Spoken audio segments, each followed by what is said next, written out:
Hey everyone, today we're going to talk about section 1.4, the distributive property. It's in your notes. Let's get to it.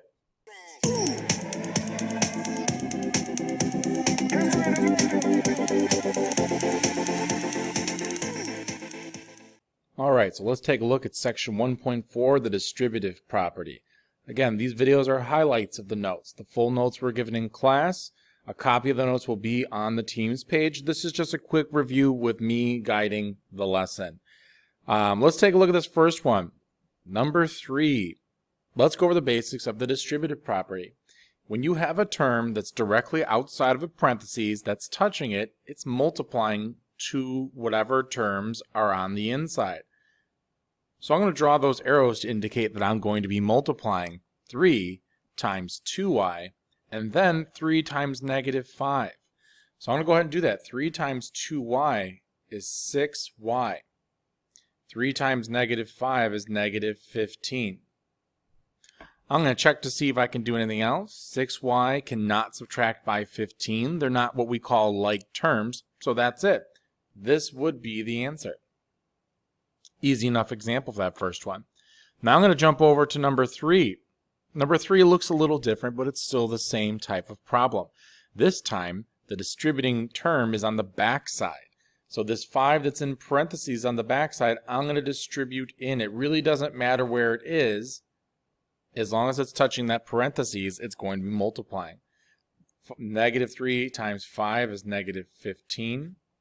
And 3x times 5 is positive 15x. These are not like terms. This is just a 15. That's a 15x. So this would be my final answer there.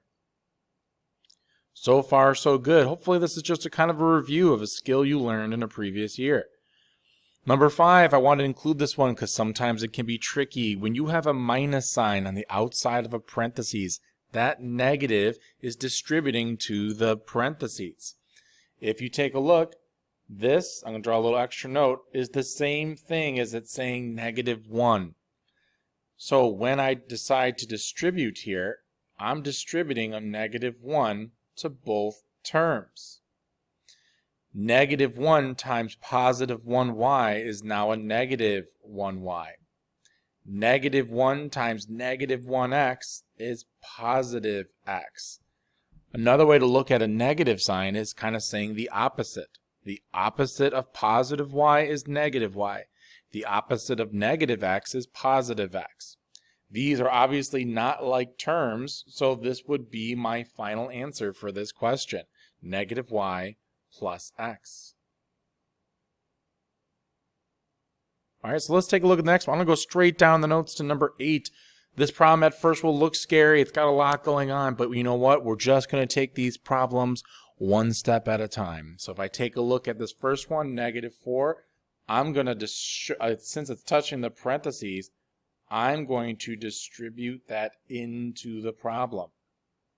So, and this negative 3z, although it's right next to it, it's not touching it. If it had parentheses, that would be different, but that's just saying minus 3z. So negative 4 times z is negative 4z. Negative 4 times 8 is negative 32. Now this negative 3z plus 2 isn't doing anything, so it's dropping straight down to this next part of the problem.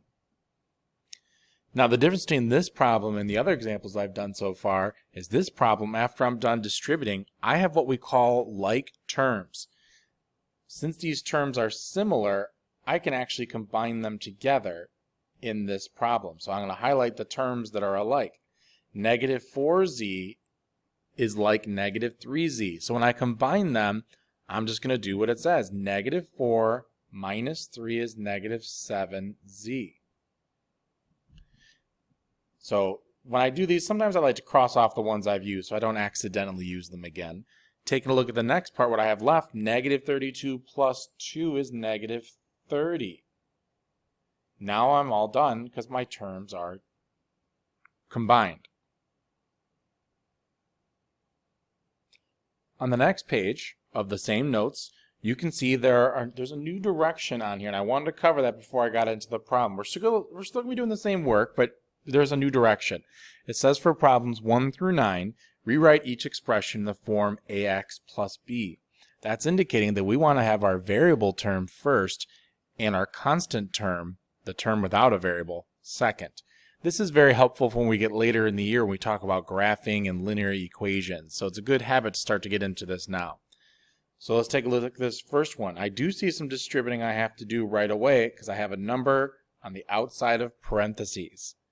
2 times 5 is 10. 2 times negative 1x is negative 2x. This negative 3x will pop straight down because it was not affected by the distributing. The next thing I want to do is I want to look for some like terms. Negative 2x and negative 3x are like terms. So negative 2x minus 3x is negative 5x. I'm going to write that term first this time. What I have left is this positive 10, so I'm going to add positive 10 to the end. It's almost like these two combined and went there, and the 10 went over there. If you notice, my answer is negative 5x plus 10.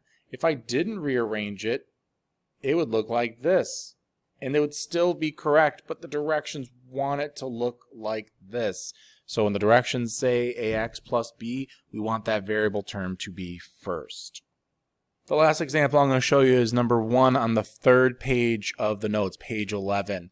The only reason I want to show this is because it has fractions, and I don't want anyone to worry about fractions. You should be using a calculator if you need to.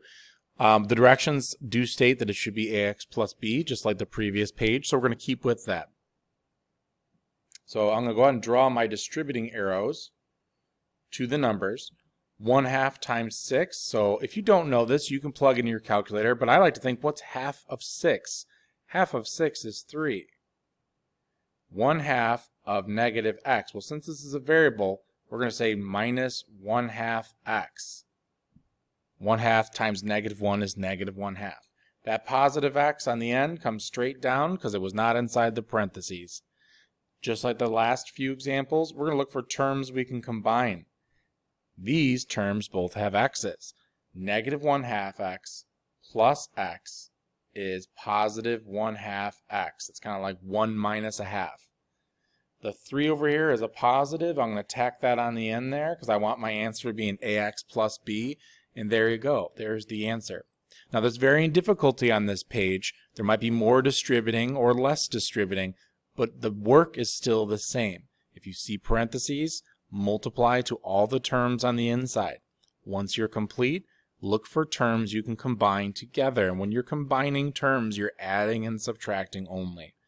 All right, that's it for the highlight of the notes. Remember, if you were in class, we did much more than this. If you missed a day, you watched this video, I will also post the completed notes on our Teams page. So if you have any questions, please let me know. I'll see you guys next time.